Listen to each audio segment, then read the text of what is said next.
Welcome. You're listening to The Aligned Self, Conversations in Creating a Conscious and Abundant Life. This is Daniel Denovi. I'll be your guide and host. Let's see just where we can take this.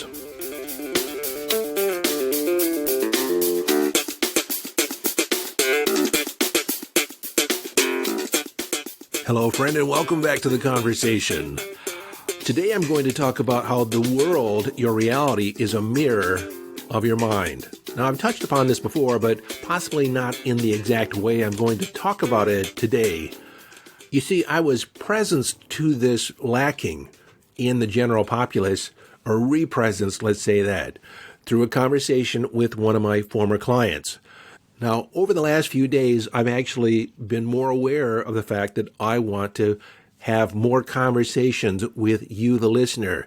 And so I've actually been reaching out with past clients and those members of my membership vault to have conversations, sometimes welcome conversations, just to get to know you. What are you dealing with? What's on your mind? What are you aware of? What do you want to learn? And as a result of these conversations, I've decided to create some mini workshops. First and foremost, I'm going to create a workshop on manifesting. I'm just about done with my manifesting guide, and I decided it would be a great outline for a course just to dive deeper on some of the concepts.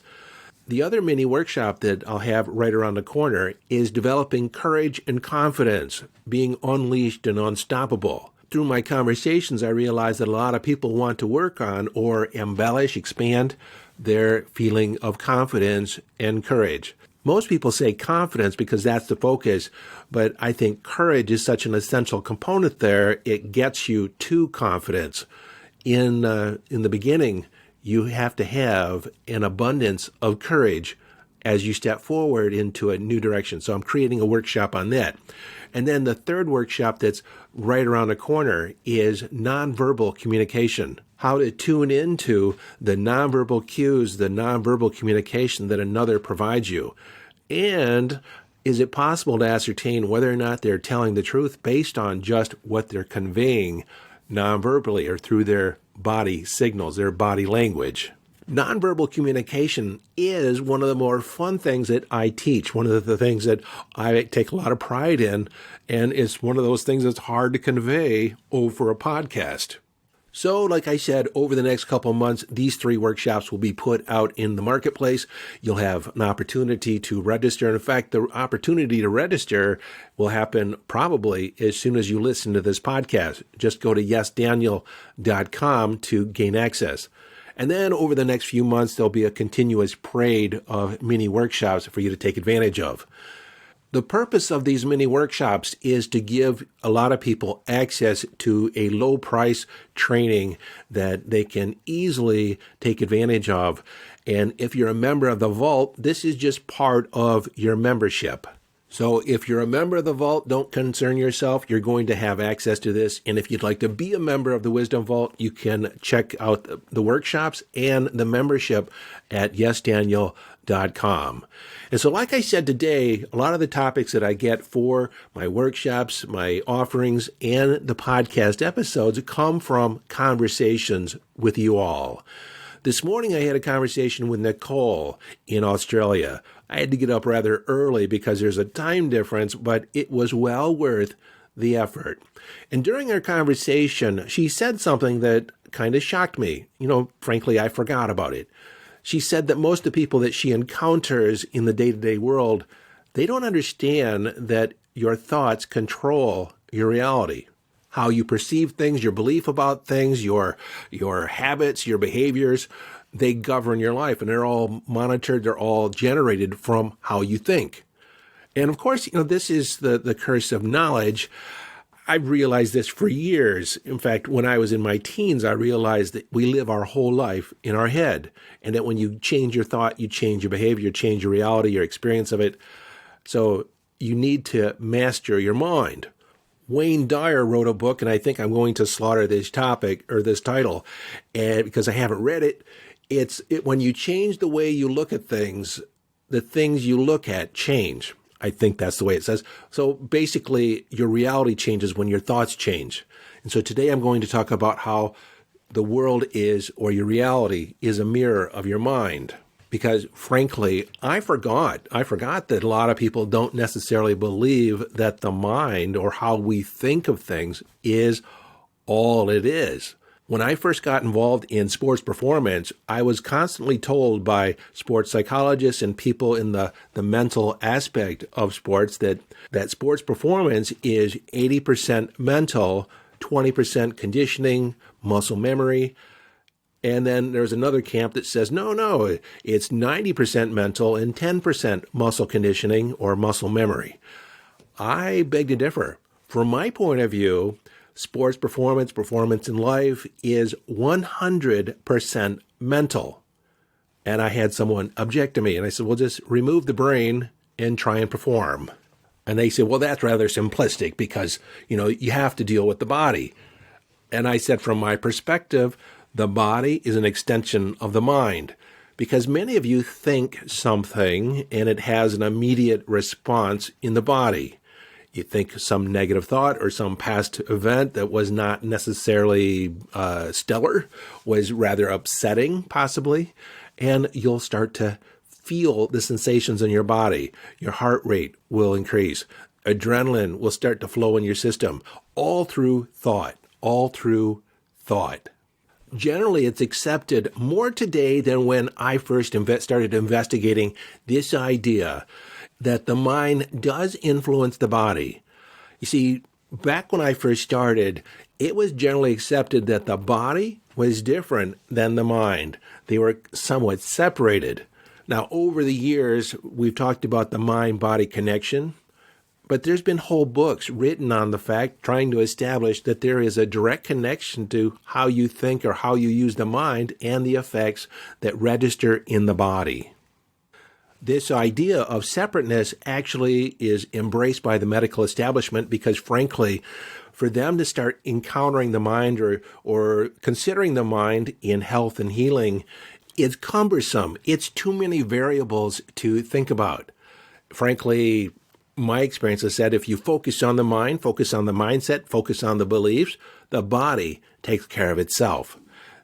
Most dis-ease in the body is an aberration in our thinking. It's an aberration in our emotions. Something is unsettled. We're actually in dis-ease in our body, in our mind.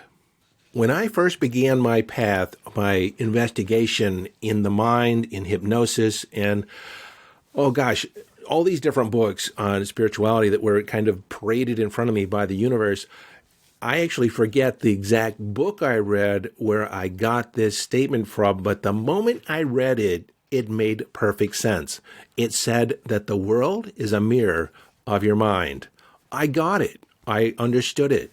And I figured if I want to change my world, I'd change my thoughts. That was one of those things that you just understand. It's an aha moment. Yeah, someone's never put it quite in that way or in those words, but that's the way it is. That's the truth. That thought was further validated when I began studying neuro-linguistic programming. In NLP, one of the first presuppositions, the things that you presuppose are true, is that the map is not the territory. And what does that mean? It means that the only thing we have access to is a map of reality, a model of reality. And because we're interacting with the map or the model of the world and not the real world, not the territory, if we change the map, change the model, then we change the territory. We change our world. We don't actually interact with the real world in and of itself. We interact with a representation of the world. See, we take everything out there and we truncate it down, we compress it into visual, auditory, and kinesthetic or sensation information. To a lesser extent, gustatory or taste, and olfactory smell.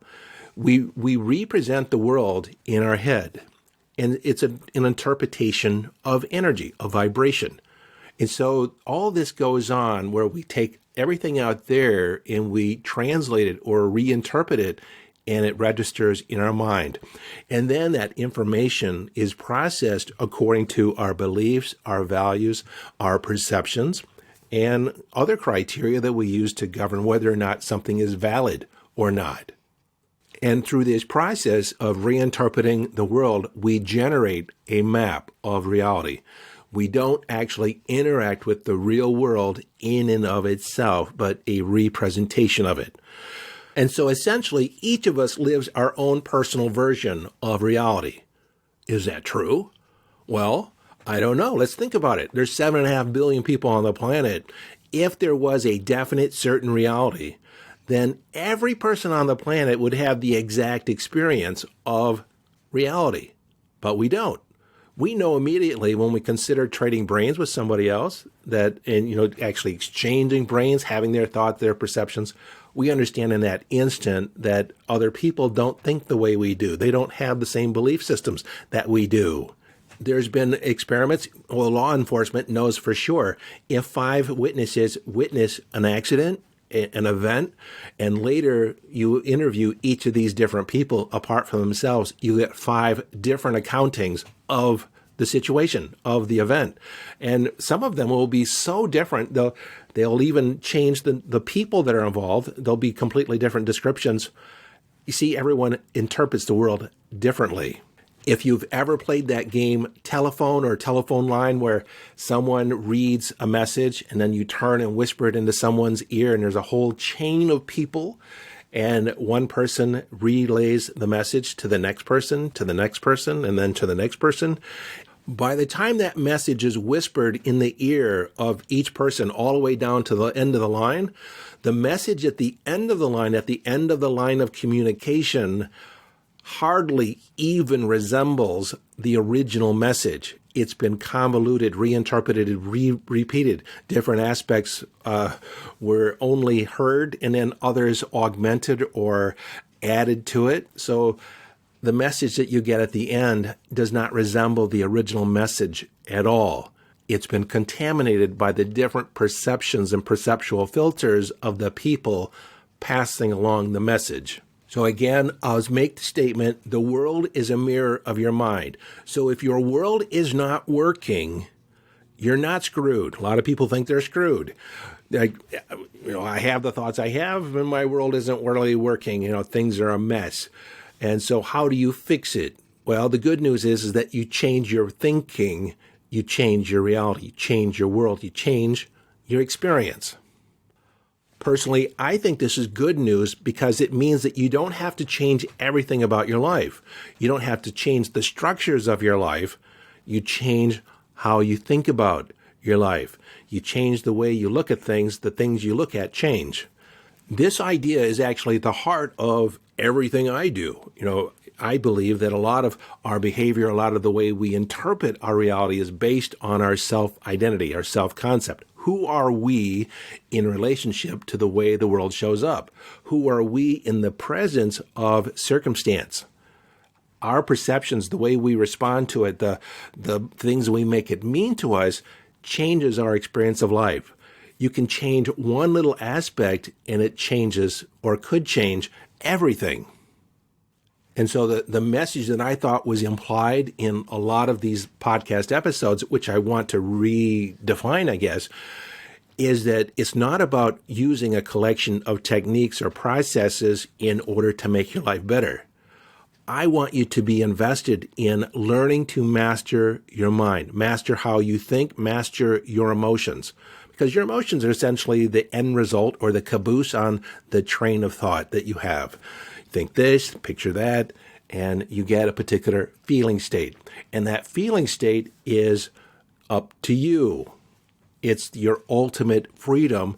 No matter what happens in your life, you have the ability to choose your response, choose the way you think of it, choose the way you perceive it, how you handle it.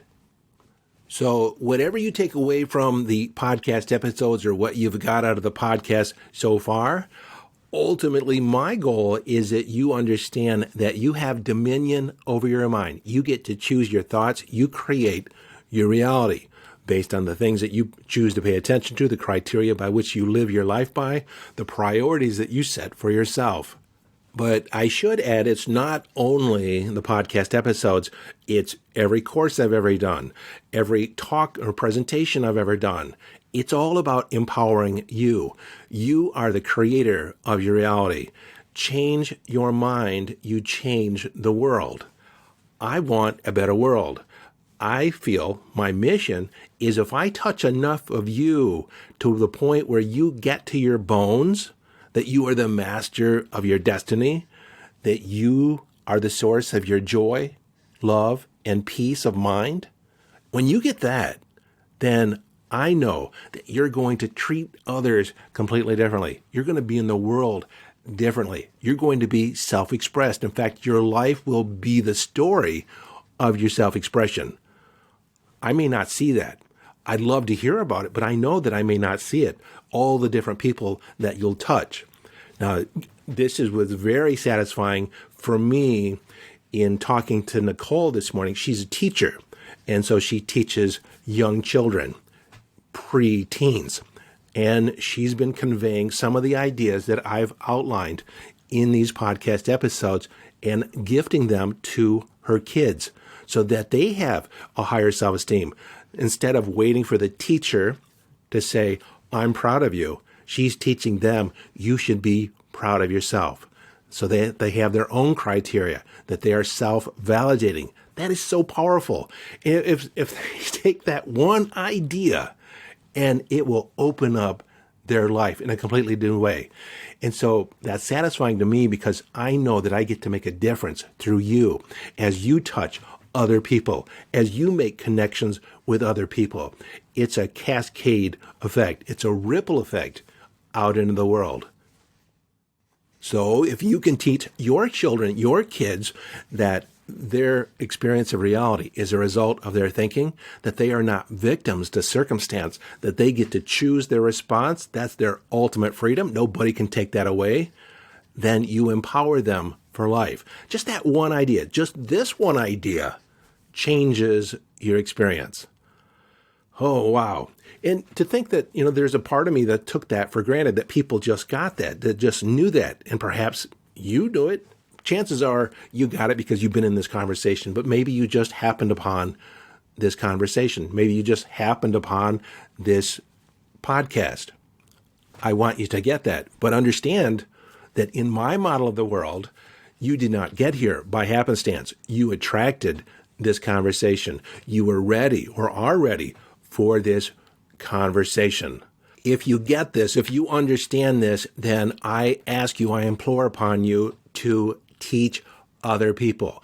Be the example in the world that you are the master of your destiny, that you get to choose your thoughts. You respond to life in a way that is because you've chosen it, not because you've been a victim of it. You're at cause, you're not at the effect of others. If you don't feel you're yet qualified to do that yourself, then by all means, share the podcast, share this episode, or share the podcast in general. And I guess I want to take this time right now to thank you for those of you that have been reviewing or leaving a review for the podcast. There's been an uptick, an increase in the number of people leaving a review at my request. And thank you. Thank you very much. It's made a big difference. It's moving things up. People are starting to find it even over just the last week. And so if you haven't yet left a review and you've enjoyed the podcast and enjoyed the episode, by all means, subscribe if you haven't yet subscribed and leave a review. And if you can, when you leave the review, give me a couple words, leave a couple words so other people understand why you gave it a 5-star rating.